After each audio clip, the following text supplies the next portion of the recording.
We're just 19 days away from WrestleMania, the grandest stage of them all, and Raw is certainly chugging along on this pretty meandering train.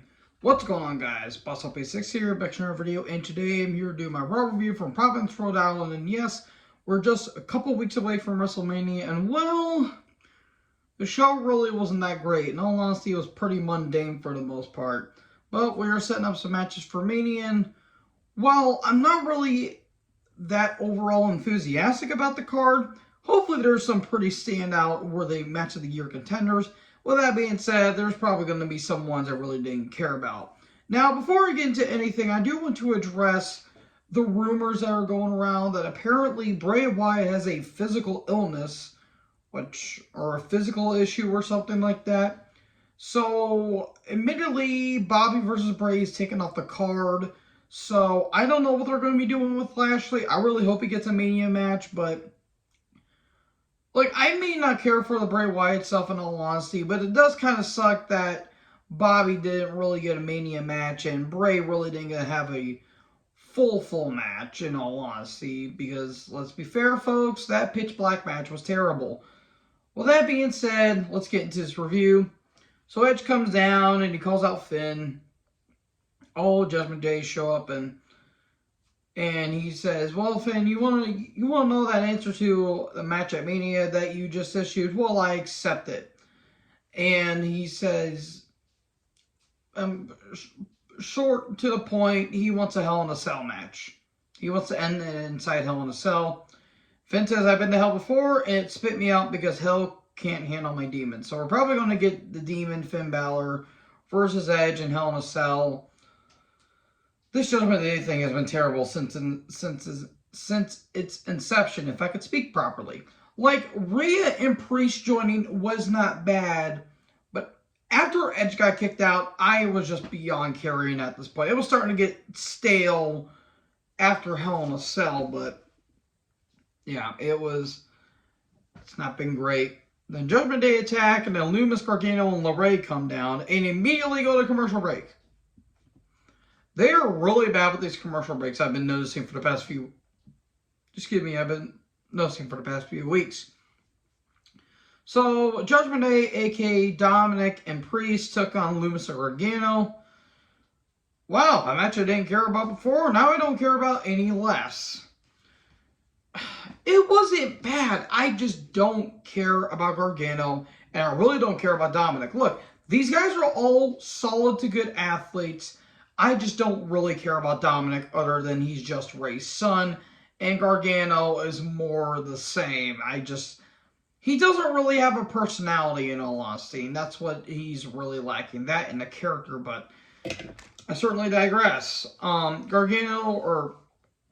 Dominic traded cheap, Akano intervened, and then Ripley attacks, and then we get a frog splash, but we get a breakup.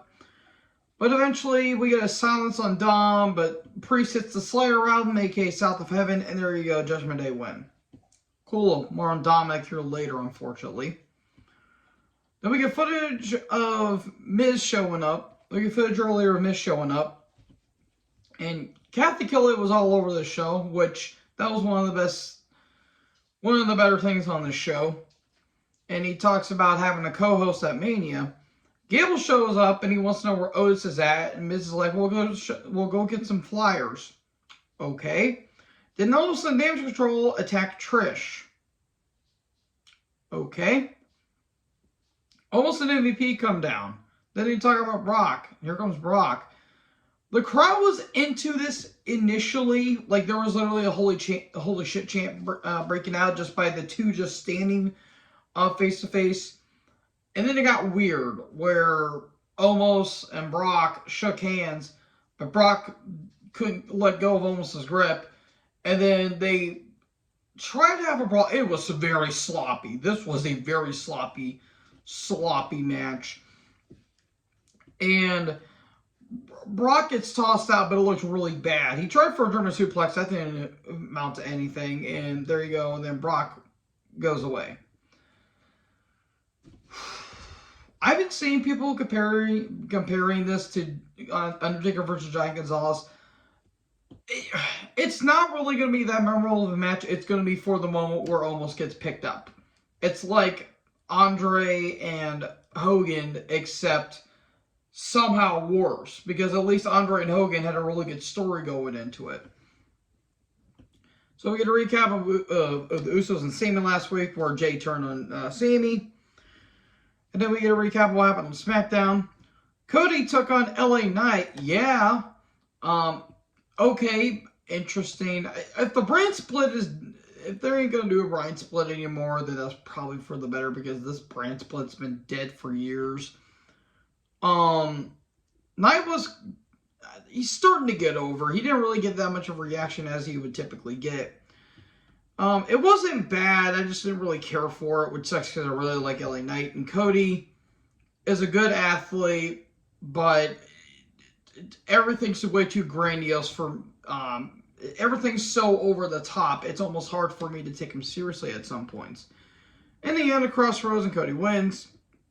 He talks about the bloodline. He talks about every time I want to fight, everything has to make it personal. It's because you have to make everything personal, because you always have to bring up your dad, Cody. And he talks about, I try to hold back the tears, and he says I'll beat Roman, and April 2nd, I will become champion and become the only rose to become WWE champion. I'm just not emotionally invested into the storyline. I'm just not. I'm really not. The match will be good, but that's about it. Then we get a recap of Seth and Paul. I hope Seth curb stomps that little ass garbage can of a human being until the point where his skull's not even a freaking skull anymore.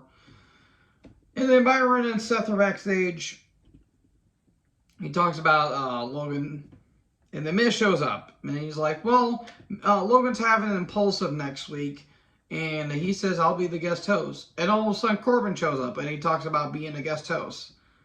And I don't know what they're doing with Corbin at this point. He's probably just there for a paycheck, in all honesty.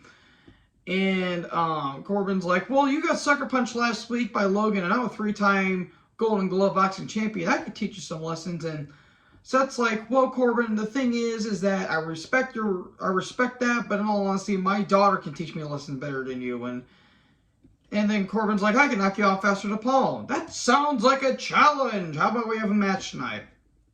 Cool. And then Elias with Boogs took on Bronson Reed. Well, kind of a squash match in all honesty. Elias got in some moves, and Boogs was writing notes, and in the end, the tsunami! And there you go, Reed wins.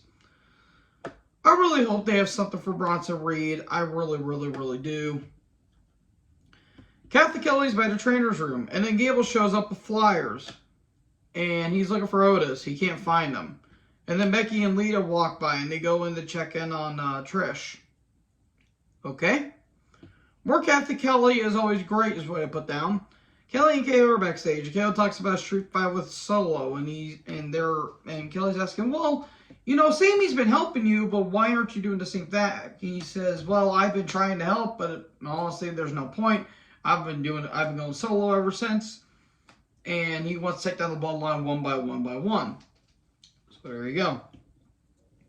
We get a recap of Cena versus Cena and Theory last week, which was brilliant in terms of Cena's part. There's footage earlier of Theory and the Street Profits backstage. This was drawn out as hell. They're trying to give Theory's character more of an edge, and that's even putting that lightly. It's not working. He's a good athlete, but he is so damn boring. And he is so plain and generic. And he basically Ford's taking on Theory. We get to that match. It wasn't bad. I just didn't care for it. Dawkins is a really good worker. Or it was not Ford. It was Dawkins, actually. Dawkins kind of gets overshadowed a little bit because of Ford's athletic ability. But Dawkins is pretty damn good, too. He goes for that giant splash in the corner. That spinning splash in the corner. But gets eaten by forearm. 8-10 down, there you go, 3 wins. SCF on Dawkins, and the 4 comes down, and those 2 are out of the match next week. Cool. And he does the you can't see me thing, which was cringy as hell. because it's Theory. I also do like the fact that Theory says I get every opportunity I want. Yeah, about that. About those allegations again, that's what I thought. So, Kathy and Heyman are backstage, and he talks about how Cody disrespected Roman by saying he wants Roman to acknowledge him, and he said that will be the biggest mistake of your life. Roman's going to show up next week on Raw. It's happening in St. Louis. I'm debating whether I should go, because if I go, I don't know who's going to go with. I don't know. I may go, may not. It all depends. So, where were we? Oh, yes. Ray Video Package. He's in the Hall of Fame. Good. He deserves it in all honesty. He's been doing this stuff since '89. So he's been going for about 30 years now, which that's pretty damn good longevity. So he comes down. He gets a "You Deserve It" chance, and he thanks the people. He thanks everyone. He said, "This isn't for me. This is for all of us." As soon as Ray came down, I knew exactly what was going to happen. Dominic comes down. The what chants are appropriate. That's what I put down. And he says, well, when I got my 6th grade orientation, where were you? You were at WrestleMania. And for my 16th birthday, all my friends showed up in Mercedes, and I got a BMW M Series or whatever the hell it was. How about a match at Mania? Ray denies. He says, I won't fight you because you're my son, and I still love you. And then Dom talks more trash, and there you go. Look, the storyline worked for Kane and Undertaker because at least Kane was a mysterious figure that caused destruction everywhere he walked, and Paul Bearer, the late great Paul Bearer, made it a lot more interesting. This is not interesting in the slightest because I don't care about Dominic. And if this is Ray's last ever Mania match, or if this is Ray's last Mania match, and possibly his last match ever. So Kathy Kelly's at the trainer's room. And then Lita, Becky, and Trish show up. And they talk about, how Trish's condition is. She says, I've been hit harder, and all they did is just piss me off. This was the only segment that they had for the women, by the way. You have a lot of star power, and that's all you got for them. Cool. Rhea does a skit as 11 from Stranger Things. That was pretty cool, not gonna lie. There were some people that didn't get it, and I tried to explain to them, and they said they'd never seen it. I cannot wait for Season 5. Give me Season 5, please. Which they already are. It's gonna be coming out, I think, in June, I believe. And you're damn right I'm binge watching the hell out of it. So, Seth took on Corbin with Miz on commentary. This was unironically the best Corbin and Seth match. God, if you remember that 2019 feud, Jesus H. Christ. Miz kept getting trash talked by Seth. Miz gets Seth throws Corbin into Miz. Miz tries to interfere. Then stop the Corbin off of Miz, and there you go. Seth wins 1, 2, 3. Okay, I hope Seth wins that Mania. I really do. And then Gable's backstage, and Ali shows up. Why are they making Ali a positive hippie? I have no clue. I don't know what they're doing with him. And then Otis is with the Maximum Male Models. This is stupid. This was one of the worst segments I've seen this year. This was absolutely atrocious. Mace, a.k.a. Dio Madden, he's not a bad athlete. Like, he's pretty serviceable for a guy his size, and Mansoor had some bright spots and had potential hope, but this has been terrible. This is terrible. I don't want to talk about this anymore. Same thing as I don't want to talk about. Bianca Belair took on Chelsea Green with Carmella. This is what they reduced the women to. Bianca wins. We get a 2-on-1 beatdown. Then Asuka comes down. Then we get some mind games, and there you go. This feud has not been built up good. Like, both women's title matches have not been built up good. Like, this match and the Rhea and Charlotte match has been built up pretty piss poorly. Like, at least with Rhea and Charlotte, they have some history from 3 years ago, even though they're not expanding on it.